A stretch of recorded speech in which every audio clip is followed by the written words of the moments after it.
Now, on 105.9 FM and streaming worldwide on the WMAL app. O'Connor and Company. It's 7:07. It's O'Connor and Company. You've tuned into a very lively Thursday morning in your nation's capital, the 11th day of July. That's right. Patrice Onwuka, it's 7-Eleven Slurpee Day. Yeah, get your free small Slurpee at 7-Eleven. That's right. I feel like we should get something for that. I know. They should be paying us. They really This is should. free advertisement. Well, they'll give us a free Slurpee, so there's that. Coming up at 7:35, Senator Ron Johnson of Wisconsin talk about the upcoming convention in his fair state. 8:05, K.T. McFarland on the NATO summit, and 8:35, Peter Doocy on the Big Boy press conference. That's all coming up. That's Patrice. I'm Larry, and here is Hans von Spakovsky. Hans, good morning. Your ears have got to be burning. I think you were out of the country for a few days there. We have been mentioning your name so much here. It's like, I wish I had Hans von Spakovsky here to ask about this. And here you are. Thanks for joining us. Well, good morning, Patrice. Good morning, Larry. Yeah, no, I could feel the burning all the way up in Canada. Hans, of course, is the manager of the Election Law Reform Initiative at Heritage Foundation. He's also a former member of the Federal Elections Commission. He knows a lot about election law, campaign finance things. So this whole idea that the Democrats, in the name of democracy, to protect democracy, will circumvent the democratic process used to select their nominee during the primary process, 14 million votes for Joe Biden. They now want to remove him. How do they go about doing that exactly? And while you're answering the question, Hans, who is they? I mean, if Joe Biden doesn't want to go, is there a mechanism for the party to say, well, we don't care, we're not going to nominate you? The only way I know that they could do it is if they change the rules at the convention. There are almost 4,000 delegates coming from the various states, over 700 super delegates. The 4,000 delegates from the states, they're under state rules, under state laws, other rules of the national party. They're pledged to vote in the first round of voting for Joe Biden because he won those states. The only way that could change, I think, is if the Rules Committee, and they have a Rules Committee that will meet at the DNC convention, changes the rules and throws the convention open and says to the pledged delegates, you do not have to vote for Joe Biden and other folks come in. I don't remember the last time that happened, so that's extremely unlikely. Now, if Biden is nominated and after the convention somehow they force him to resign or he on his own gets out, well then under the rules of the Democratic National Committee, the DNC gets to choose the replacement. But all of this is working under these deadlines. You know, half the states have deadlines in August for the official nominee to be certified in order to get the name on the ballot. And if you want to replace that nominee, the beginning of September is the latest you can do it, because otherwise the name's not on the ballot, particularly because, remember, these days we have early voting and lots of absentee voting. Well, quickly, though, Hans, if I may ask, follow up on that, Patrice, if you don't mind.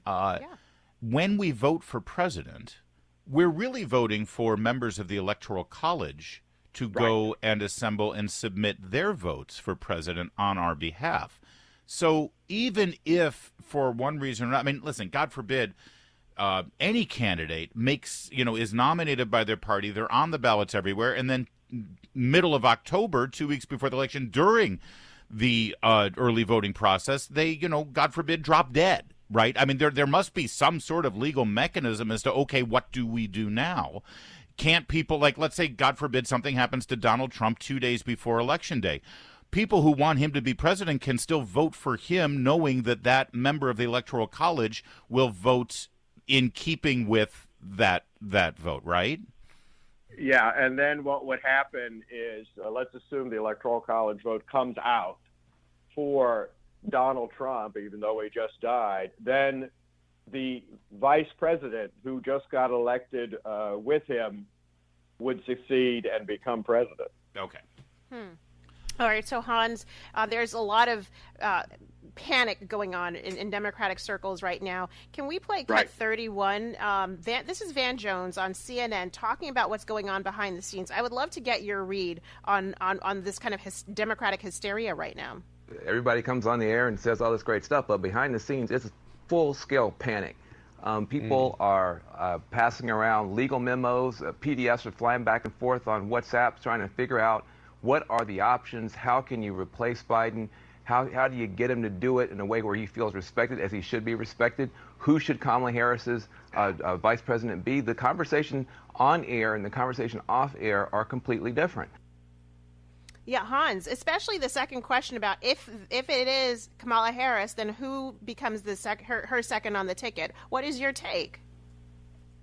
Well, the only way I think they're going to get Biden out is the same way that, remember, Barry Goldwater got Richard Nixon to resign. Lots of people think that they simply said to the president, well, it would be a good idea for you to resign. But apparently that's not what happened. Barry Goldwater and the other Republicans who went to Nixon said, if you don't resign, there are enough Republicans here to convict you in an impeachment trial. So they essentially threatened him and forced him out of the presidency. And I don't see how Biden is going to be taken out, given his attitude and that of his family, unless when senior Democrats go there, they basically tell him, you resign or we're changing the rules at the convention and we're going to put up somebody else and we're going to replace you, which would be extremely embarrassing. The other threat is the 25th Amendment. They could threat, because impeachment ain't going to happen. I got to think Republicans are going to be like, what? He seems fine to us. Everything. No, we'll just right. So the 25th Amendment. So let's get back to this for a minute, because here's Ari Emanuel, not a dumb man. He's a major Hollywood power player. He was in the Aspen Ideas Festival, and he was talking about some of the legal issues on some of the states with regard to the ballot. This is Cut 30. Let's go. He was going to get kicked off the ballot in Ohio. They elected him the candidate. So you no longer can remove him. In 3 swing states, Wisconsin, Pennsylvania, and Michigan, there's only one Democratic Congress, Michigan. They have to vote to remove him. I don't believe the Republican Party in Pennsylvania and in Wisconsin are going to do that. Okay, and if they do, it's then Kamala Harris. We don't have. This is legal. So lawyers have to look at this, and everybody says, well, get rid of them and brokered convention. No. Now, maybe there's some question whether the delegates can do something. And so this is a pickle. It's a pickle they're in. And so legal lawyers have to look at it. Well, we have a lawyer. We have a former member of the Federal Election Commission, Hans von Spakovsky, and we're going to ask him that specific question. Are there certain states where this is now baked in the cake? And the only option they have, even if there is sort of this bloodless coup at the convention, the only option for them then would be Kamala Harris, since her name is also on the ballot. We'll ask Hans that and a couple of more questions about this very interesting pickle in just a moment. But first, it's 7:15, WMAL traffic. On the next Vince Colonnade show, Joe Biden does his big boy press conference, and a world-famous brain surgeon joins us ahead of the chaos. Join us 3 to 6 right here on WMAL. It's Larry and Patrice on O'Connor and Company. We continue with Hans von Spakovsky. And Hans, you just heard Ari Emanuel there. There's certain states, swing states, Wisconsin, Michigan, Pennsylvania, where it would take an active legislature to change the ballot. And in 2 of those states, you've got Republicans running the legislature. Short of Biden stepping down voluntarily and then Kamala Harris becoming the ticket, so theoretically they could still have Kamala Harris on the ballot. What's your perspective on this, your legal perspective on what could be done in this situation given that reality? Oh, I think this is probably the one time in my entire life I've ever agreed with Rahm Emanuel. They are in a pickle. All of these state deadlines for certifying who the nominee is are basically fixed in stone. And in a number of states, they would have to go to the legislature to get things changed. The easiest way, I think, for them to get this done is to change the rules at the convention for a recalcitrant Biden and tell the pledged Democrats that they are no longer pledged, and they would have to put up a different nominee and get that person nominated at the convention. If they can do it at the convention, then they still got time. They still have time in most of the states to certify who their nominee is. And but Hans, in those states where they don't have time, and there are also some states where it's state law that those electors must vote at the Electoral College. They're not allowed to go, regardless of what the party says. The state law overrides that, wouldn't it? It would. 33 states have laws telling the electors they have to vote the way they were pledged. That meeting is on December 17th this year, and those states would have to, the legislatures would have to meet. I actually think if push came to shove, even Republican legislatures would not want to prevent the Democratic Party from having its nominee. But there's no question they have a huge hoop to go through. By the way, in the entire history of the United States, no presidential nominee of a party has been replaced after their convention.